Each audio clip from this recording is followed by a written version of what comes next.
motion to be found not guilty by reason of insanity would not be well taken. It is their medical opinion to a reasonable degree of medical certainty that at the time of the offense, the defendant did not suffer from a mental disease or defect which rendered him incapable of knowing the wrongfulness of his act. And of course, there's paragraphs of support for that finding. Based upon that, the court would find that the defendant does not qualify to be found not guilty by reason of insanity. Mr. Dobson, what would the evidence have been had the case proceeded to a trial? Yes, Your Honor, thank you.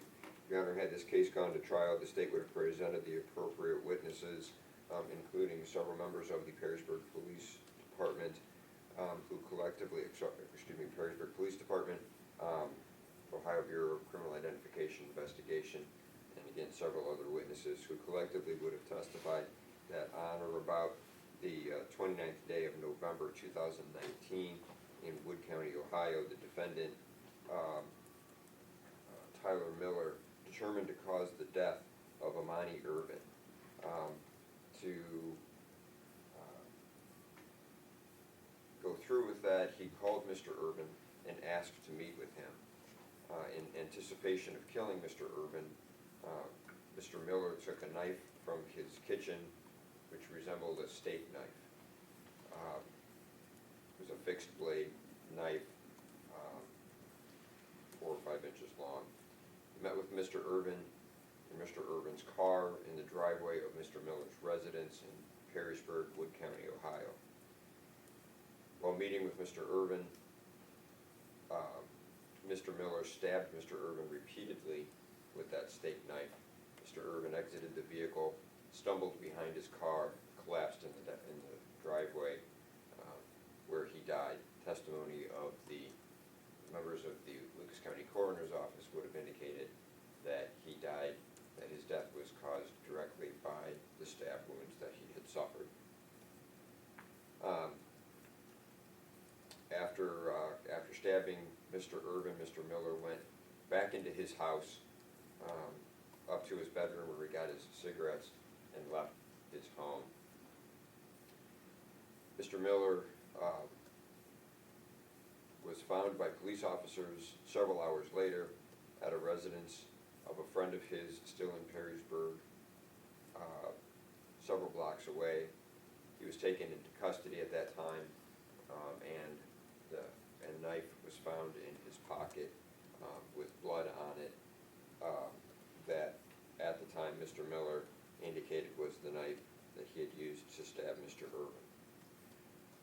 During his custodial Mirandized interview, Mr. Miller confessed to killing Mr. Irvin, including that he had planned it ahead of time,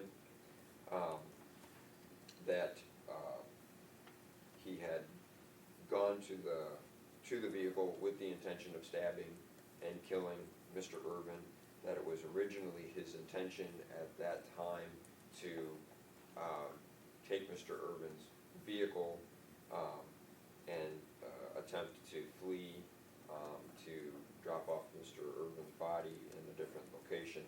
All of this plan was frustrated by Mr. Irvin when he got out of the vehicle and collapsed in the driveway.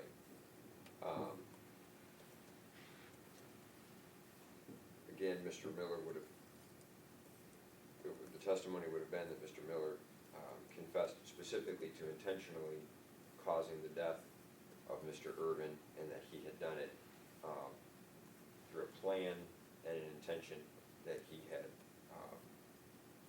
established ahead of time. All of this would have constituted a violation of Ohio Revised Code Section 2903.01A, aggravated murder, an unclassified felony.